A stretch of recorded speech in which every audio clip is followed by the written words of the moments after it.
எங்க தலைவனின் சிரிப்பை பாருங்க, தலைவனின் முகத்தை பாருங்க. பாடல் பாடி பணம் பெறுவாங்கல்ல அரச காலத்துல. தலைவரே வெக்கப்பட வச்சீங்க பாத்தீங்களா, சூப்பர்.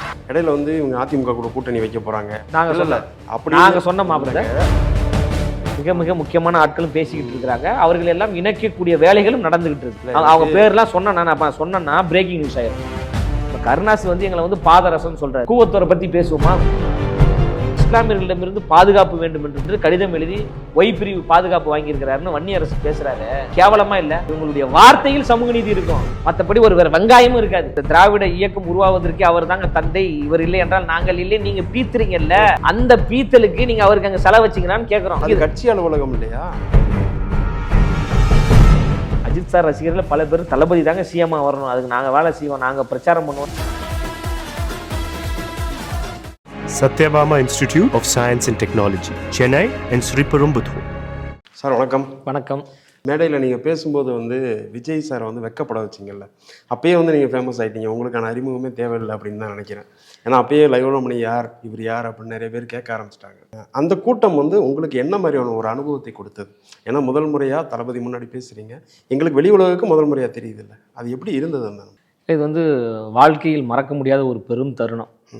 இதற்கு வாய்ப்பு ஏற்பாடு செய்து கொடுத்த தலைவருக்கும் எங்கள் பொதுச் செயலாளருக்கு தான் நான் நன்றி சொல்லணும்.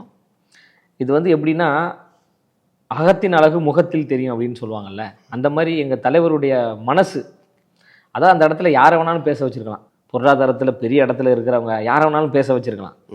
ஆனால் ரொம்ப ஒரு எளிய பின்புலத்திலிருந்து வரக்கூடிய ஒரு சாமானிய குடும்பத்திலிருந்து, ஒரு கூலி தொழிலாளியினுடைய குடும்பத்திலிருந்து வரக்கூடிய எனக்கு வந்து அந்த மேடையில் பேச ஒரு வாய்ப்பு கொடுத்தாங்கல்ல, அது வந்து என் வாழ்க்கையில் நினச்சி பார்க்க முடியாத ஒரு பெரும் மகிழ்ச்சி. அதை நான் வந்து சரியாக பயன்படுத்திட்டேன், சரியான முறையில் நான் பேசினேன் அப்படின்றதும் எனக்கு கூடுதல் ஒரு மகிழ்ச்சியை தருது. உண்மையில் அது அந்த கருத்து என்பது ஏற்றுக்கொள்ளக்கூடிய ஒரு கருத்து தான். இப்போ தமிழக வெற்றி கழகத்தினுடைய அடையாளம், முகவரி யாருன்னு பார்த்தீங்கன்னா தலைவர் தான். அதனால தான் எங்கள் தலைவருடைய முகத்தை பாருங்கள், அவருடைய சிரிப்பை பாருங்கள் அப்படின்னோன்னா அது ஒரு ரசிக்கும்படியாக இருந்தது. நான் சொன்னதை எங்கள் தலைவர் அப்படியே ஏற்றுக்கொண்டு அது பொன் சிரிப்போடு அந்த கருத்தை அவர் வரவேற்றார். அந்த கருத்து என்பது எல்லாருக்கும் ஒரு ரசிக்கும்படியாக இருந்தது. தலைவர் சிரித்தாங்க, அது மிகப்பெரிய ஒரு செய்தியாக மாறியது. அந்த செய்தியாக மாற்றியது தலைவர் தான். அந்த இடத்த நான் பேச தான் செஞ்சேன், அது செய்தியாக மாற்றியது தலைவர். அதற்கு ஒரு பெரிய மனசு வேணும்ல. எங்கள் தலைவர் ரியாக்ஷன் கொடுக்கறது, அந்த இடத்துல தலைவர் ரியாக்ஷன் கொடுக்காம இருந்திருந்தா, சிரிக்காமல் இருந்திருந்தா இது இவ்வளோ பெரிய ஒரு பேசும் பொருளாக ஆயிருக்கு. அதில் எங்கள் தலைவருக்கு தான் நான் நன்றி சொல்லணும். உண்மையிலே அது ஒரு நல்ல மேடை. கட்சிக்கான முதல் மேடையில் தலைவர் முன்னாடி பேசக்கூடிய ஒரு வாய்ப்பு கிடைச்சது.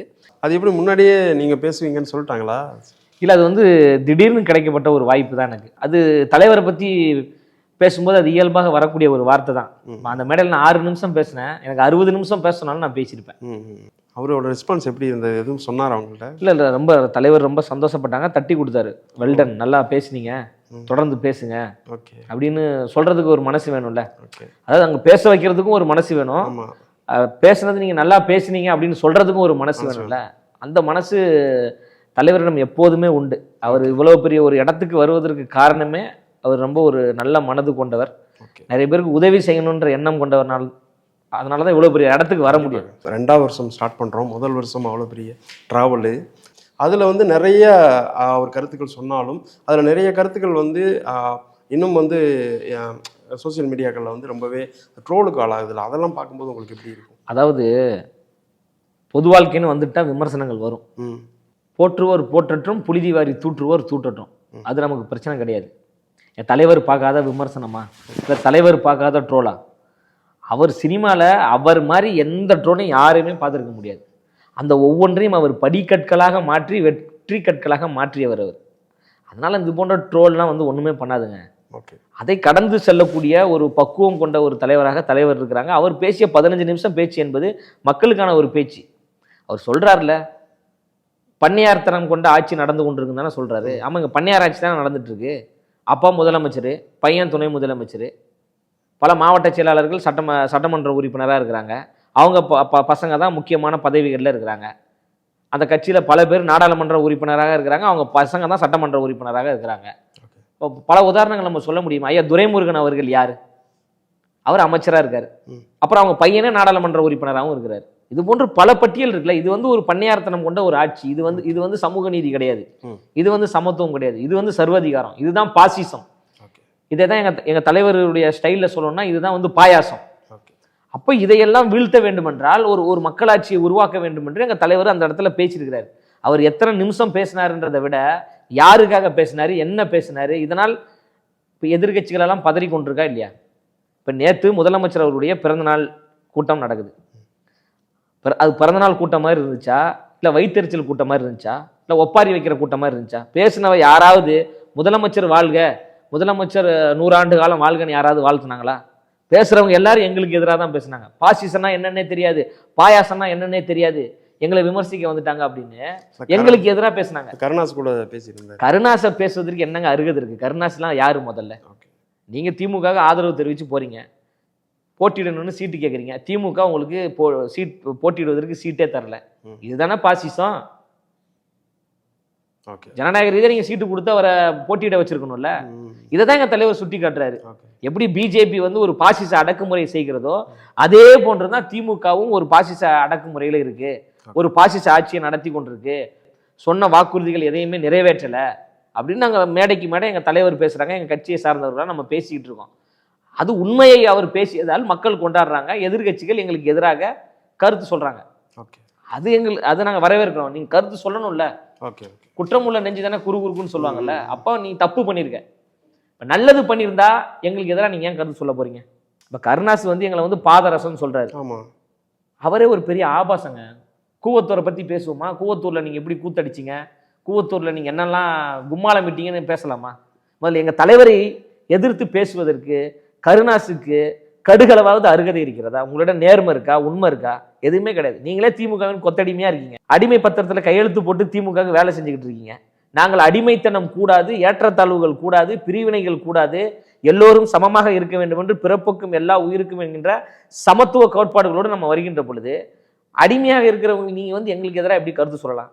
அப்போ கருணாஸ் எப்படி ஒரு நகைச்சுவை நடிகராக நம்ம பார்க்குறோமோ அவருடைய கருத்தையும் நகைச்சுவை கருத்தாக பார்த்து விட்டு கடந்து விட வேண்டும். கடந்துடும். ஆமா, அந்த மாதிரி தான் நாங்கள் கடந்து போறோம்.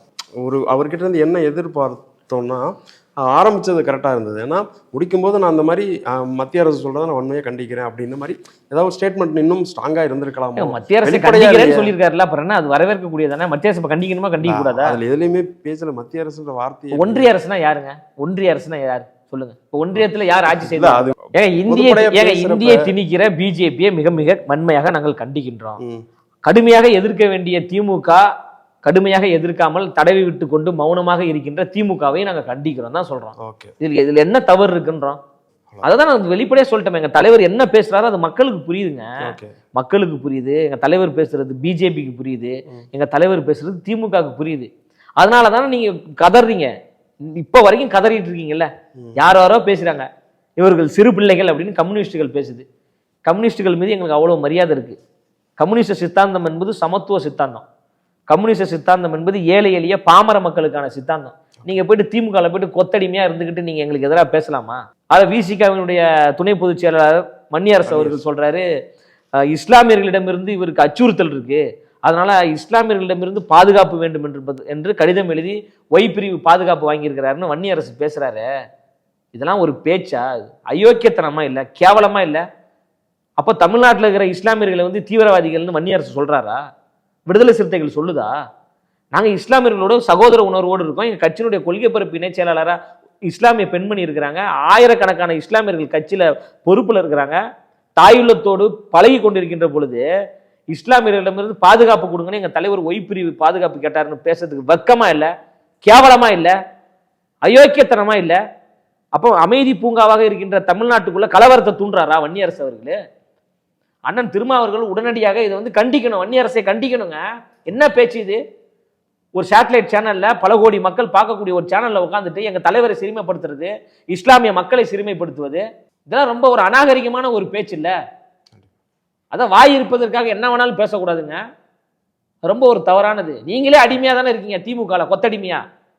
மூணாவதா ஒரு சீட்டு வாங்க முடியுதா? எம்பி சீட்டு ஒரு பொது தொகுதியில் கேட்டு வாங்க முடியுதா? இல்ல 6 எம்எல்ஏ சீட்டுக்கு மேல ஒரு சீட்டு உங்களால வாங்க முடியுதா? நீங்களே பெரும் அடிமையா இருக்கீங்க. நீங்க வந்து எங்களுக்கு என்ன பொய்யான ஒரு அவதூறை பரப்புறீங்க நீங்க? இதெல்லாம் ரொம்ப ஒரு தவறான ஒரு பேச்சு. ஆனா அண்ணன் திருமாவர்கள் இதை கண்டிக்கணும். திருமாவர்கள் சொல்லி வன்னியரசு அவர்கள் பேசியிருக்க மாட்டார். அண்ணன் திருமாவர்கள் ரொம்ப நாகரிகமானவர், ரொம்ப ஒரு பண்புள்ள ஒரு கொண்ட ஒரு தலைவர். அவர் இப்படி பேச வச்சிருக்க மாட்டார். இவர் ஏன் பேசுறாரு? வன்னியரசு ஏன் இப்படி பேசுறாரு? திமுக சொல்லி பேசுறாரா? அவர் விசிகாவினுடைய துணை பொதுச் செயலாளரா இல்லை திமுகவினுடைய செய்தி தொடர்பாளரா? பாசிசம் பாயாசம் அப்படின்னு பேசி மொழியை திணிக்கிறாங்க, அது தப்பு அப்படின்னு பேசுனது வரவேற்கப்பட வேண்டியது தான். ஏன்னா ஆப்வியஸாக அவர் எதை சொல்ல வரான்னு தெரியும். ஆனால் பாசிசம் பாயாசம் அப்படின்னு சொல்லும்போது பாசிசம் அப்படிங்கிற வார்த்தை வந்து ரொம்பவே அதோட விளைவுகள் வந்து எல்லாத்துக்கும் தெரியும். அது அவ்வளோ பெரிய வார்த்தை அது. ஆனால் அதை ஈஸியாக வந்து ஒரு நார்மலைஸ் பண்ணுற மாதிரி இருக்கே அப்படின்னு சந்தேகம். நார்மலைஸ் யார் பண்ணிட்டு இருக்காங்கன்னா திமுக பண்ணுது. தமிழ்நாட்டில் அவ்வளோ பெரிய பாசிச ஆட்சி இங்கே நடந்து கொண்டிருக்கு. தலித்துகளுக்கு எதிராக அவ்வளவு விரோத செயல்கள் இங்கே நடந்து கொண்டிருக்கு. புல்லட் ஓட்டினா அப்படின்றதுக்காக ஒருத்தனுடைய கை வெட்டப்பட்டது. சரிங்களா? இதெல்லாம் பாசிசம். புரியுதுங்களா? இவங்களுடைய வார்த்தையில் சமூக நீதி இருக்கும், வார்த்தையில் சமத்துவம் இருக்கும், வார்த்தையில் பெரியார் இருக்கும். மற்றபடி ஒரு வேற வெங்காயமும் இருக்காது. எங்க கட்சி ஆபீஸ்ல பனையூர் எங்களுடைய கட்சி ஆபீஸ்ல பெரியாருக்கு சிலை இருக்குங்க. திமுக கட்சி ஆபீஸ்ல சிலை இருக்கா? பெரியாருடைய சிலை இருக்கா? அண்ணா அறிவாலயத்துல சிலை இருக்கா பெரியாருக்கு? அண்ணா அறிவாலயத்துல எப்படி சிலை வைக்க முடியும்? அப்ப நீங்க தானே சொல்றீங்க பெரியாருடைய கொள்கை தலைவர் அப்படின்னு சொல்றீங்கல்ல. அவருக்குன்னு ஒரு தனியா ஒரு கட்சி இருக்கு, தீக்கான்னு ஒரு கட்சி இருக்கு, அவங்க ஆபீஸ்ல வச்சிருக்காங்க. பெரியாரின் வழியில் ஆட்சி நடக்கிறோம், பெரியார் எங்களுடைய கொள்கை தலைவர் அவங்க சொல்றாங்க. திமுக இல்லங்க, திமுக கட்சியை நிறுவனர் வந்து அண்ணா தான். சரி, அப்படிங்கிறப்ப அவரு சிலை தானே இருக்கும். எப்படி பெரியார் வந்து ஒட்டுமொத்தமா தமிழ்நாட்டில் எல்லா திராவிட இயக்கங்களுக்கான ஒரு தலைவர். சரிங்களா? ஆபீஸ்ல வைக்கலாம், எங்க வைக்கலாம். இப்ப நான் எதற்கு கட்சி அலுவலகம் இல்லையா? கட்சி அலுவலகத்துல வைக்கிறாங்க. அவர் தானே கொள்கை தலைவர். நீங்க தானே சொல்றீங்க எங்களுடைய கொள்கை தலைவர், இந்த திராவிட இயக்கம் உருவாவதற்கு அவர் தாங்க தந்தை, இவர் இல்லை என்றால் நாங்கள் இல்லை. நீங்க பீத்துறீங்கல்ல, அந்த பீத்தலுக்கு நீங்க அவருக்கு அங்க செலவு வச்சிங்களான்னு கேட்கிறோம். பெரியாரை நீங்க எந்த இடத்துல வச்சிருக்கீங்கன்னு நம்ம கேட்கிறோம். இப்ப எங்களை சொல்றீங்கல்ல, நீங்க வந்து பெரியாருக்கு எதிராக அவதூறு கருத்துக்கள் வரும்போது வாய் மூடி மௌனமாக இருந்தீங்க அப்படின்னு சொன்னீங்கல்ல. எந்த இடத்துல எதிர்ப்பு தெரிவிக்க வேண்டுமோ அந்த இடத்துல நாங்கள் எதிர்ப்பு தெரிவித்தோம். சரிங்களா? நாங்கள் எதிர்த்து பேசக்கூடிய அளவிற்கு பெரியார் எழுத்து பேசிய கட்சி ஒன்றும் அவ்வளோ பெரிய கட்சியும் கிடையாது, அவ்வளோ பெரிய தலைவரும் கிடையாது. அதனால் எங்கள் கட்சியினுடைய 2ஆம் கட்ட தலைவர்கள், செய்தி தொடர்பாளர்கள் எல்லாம் நாங்கள் கடுமையாக பேசணும். இவ்வளோ வாய்க்கிலேயே பேசுகிற நீங்கள் பெரியாரை எந்த இடத்துல வச்சுருக்கீங்க அப்படின்னு தான் ஒரே கேள்வி. நாங்கள் எங்கள் பெரியாரை எங்கள் கொள்கை தலைவராக வச்சுருக்கோம். எங்கள் கட்சி ஆஃபீஸில் அவருக்கு செலவு வச்சுருக்கோம், மாலை அணிவித்து மரியாதை செலுத்திக்கிறோம். அதனால பெரியாருக்கு வந்து பெரியாரை பற்றி எங்களுக்கு பாடம் எடுக்க வேணாம். பெரியார் யாரு எவருன்றதெல்லாம் எங்களுக்கு தெரியும். நீங்க மக்களை ஏமாத்தாதீங்க நம்ம சொல்றோம். எப்படி பிஜேபி மக்களுக்கு எதிராக செயல்படுகிறதோ அதே போன்றுதான் தமிழ்நாட்டில் திமுக மக்களுக்கு எதிராக கேவலமாக செயல்பட்டு கொண்டிருக்கின்றத வெட்ட வெளிச்சம் போட்டு நாங்க சொல்றோம். மக்கள் அதை ஏற்றுக்கொள்றாங்களே, மக்கள் அதை நாங்க சொல்ற கருத்தை வரவேற்கிறாங்களே. அதனாலதானே இப்போ 1 கோடியை தாண்டக்கூடிய உறுப்பினர் சேர்க்கை ஏன் கட்சியில நடக்கணும்? ஏன் மக்கள் தமிழக வெற்றி கழகத்தில் ஏன் வந்து இணைகிறாங்க? ஏன் அந்த மாநாட்டுக்கு ஏன் 12 லட்சம் மக்கள் ஏன் திரளணும்? ஏன் எங்கள் கட்சி போஸ்டர் ஓட்டுனா போய் கிழிக்கிறீங்க, கொடியேற்ற விட மாட்டேன்றீங்க, பேனர் வைக்க விட மாட்டேன்றீங்க? நாங்கள் தான் சின்ன கட்சி தானே, எங்களுக்கு தான் மக்கள் ஆதரவே கிடையாது. அப்போ ஏன் தடுக்கிறீங்க? அப்போ ஒரு பயம் இருக்குல்ல. அப்போ எங்கள் தலைவர் எது பேசினாலும் உங்களுக்கு ஒரு அச்சத்தை ஏற்படுத்துதில்ல. இதுதான் எங்கள் தலைவர்.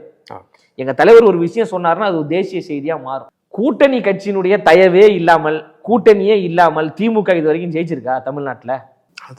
அது அவங்களோட ஸ்ட்ராட்டஜி. அப்புறம் என்ன நீங்க பேசிட்டு இருக்கீங்க ஆலமரம் அரச மரம்னு?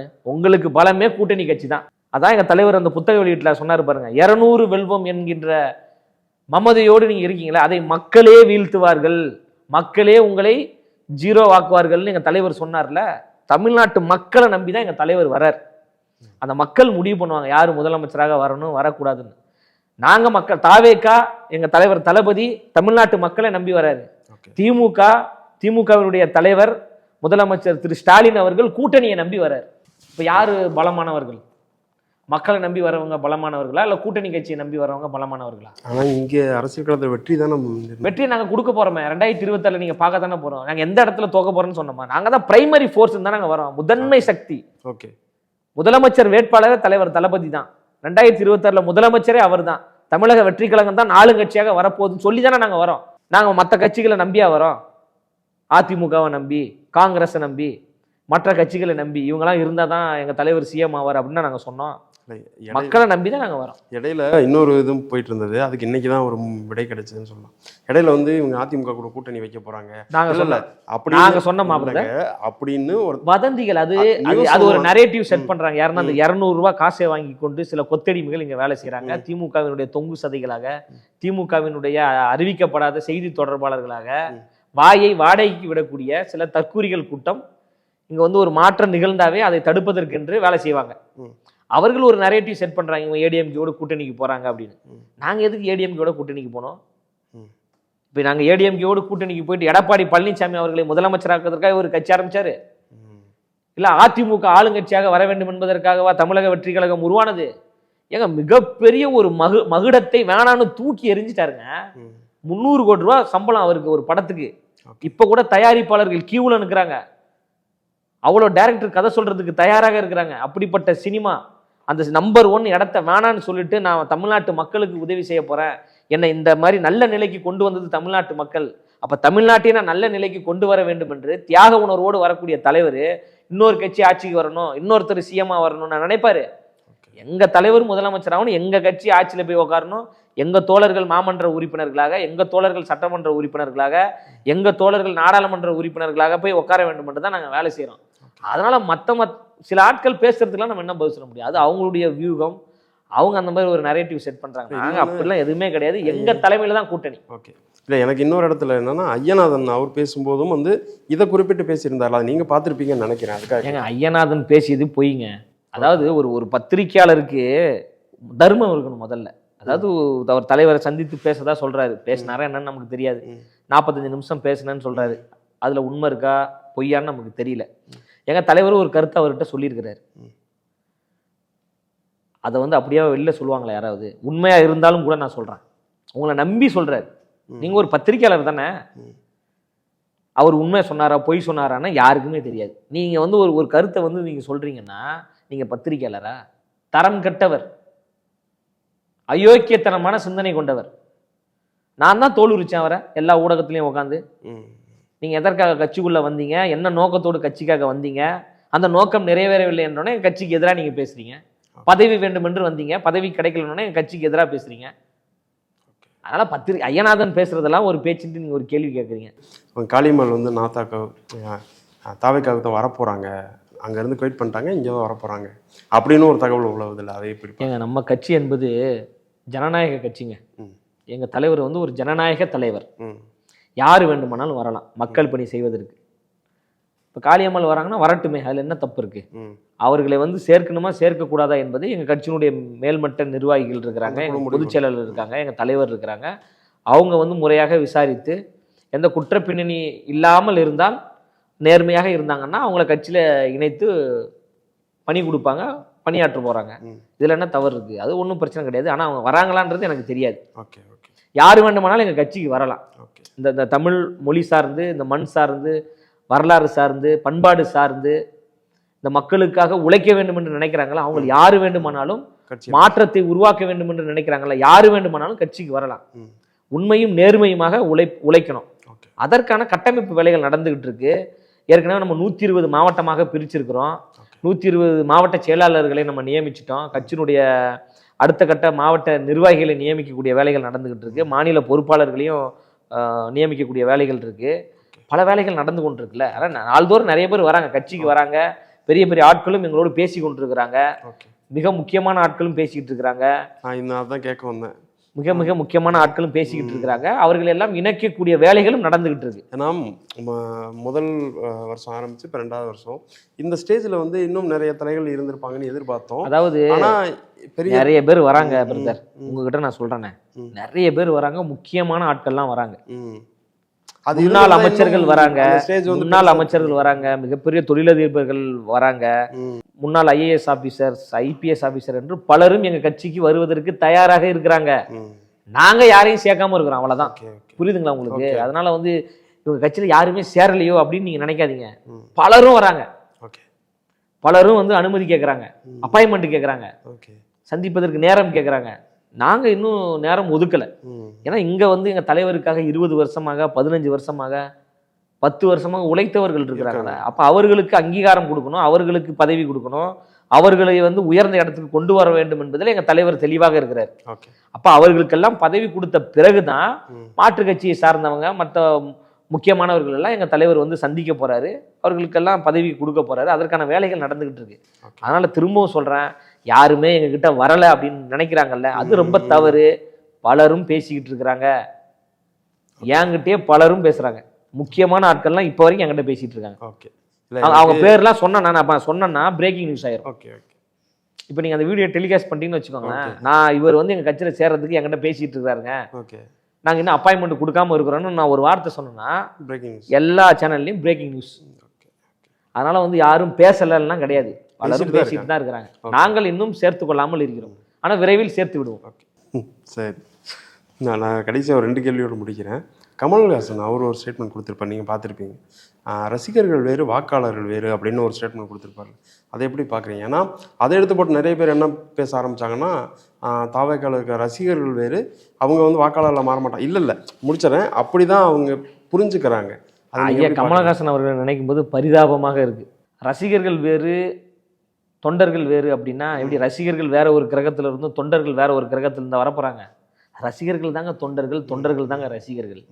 எல்லாருமே தமிழ்நாட்டுக்குள்ளே தானே இருக்கிறாங்க. இப்போ இந்த 8 கோடி மக்கள் இருக்காங்களா, 8 கோடி மக்களில் 6.5 கோடி பேர் வாக்காளர்கள். அவர்கள் தான் ரசிகர்கள், அவர்கள் தான் தொண்டர்கள். அவர்களை எப்படி நம்ம வாக்காளர்களாக மாற்றுறோம், அதற்கு நம்ம என்ன பணி செய்கிறோம், அதை பொறுத்து தான் நம்ம ஓட்டு போடுவாங்க. எங்கள் தலைவர் வந்து சும்மாவாக இருக்கிறாரு. அவர் 15 வருஷமாக மக்களோடு மக்களாக துயரத்தில் குரல் கொடுத்துருக்கிறாரு, பல இடங்களில் பேசியிருக்கிறாரு, ஒன்றிய அரசை எதிர்த்து பேசியிருக்காரு, மாநில அரசை எதிர்த்து பேசியிருக்கிறாரு, பல உதவிகளை செஞ்சுருக்கிறாரு. அதனால தான் அவர் பின்னாடி அவ்வளோ பெரிய கூட்டம் வருது. அது 2026 நீங்கள் தேர்தலில் நீங்கள் பார்க்க போகிறீங்க. அவர் கமலஹாசன் ஐயா அவர்கள் வந்து இந்த டார்ச் லைட்லாம் எடுத்து டிவிலாம் அடித்து உடைக்கும் போது தான் நாங்கள் பயங்கரம், நான்லாம் ஃபயர் விட்டேன். திமுகவை எதிர்த்து பயங்கரமாக வராரு அப்படின்னு சொல்லிட்டு. கடைசியில் பார்த்தா திமுகட்டே அடிமையாக போயிட்டார். அப்போ அவர் ஒரு பரிதாபமான நிலையில் இருக்கிறார், வேறு வழி தெரியல. ஸ்டாலின் அவர்களையும் ஐயா உதயநிதி ஸ்டாலின் அவர்களையும் மகிழ்விப்பதற்காக சில வார்த்தைகளை பயன்படுத்தணும்ல.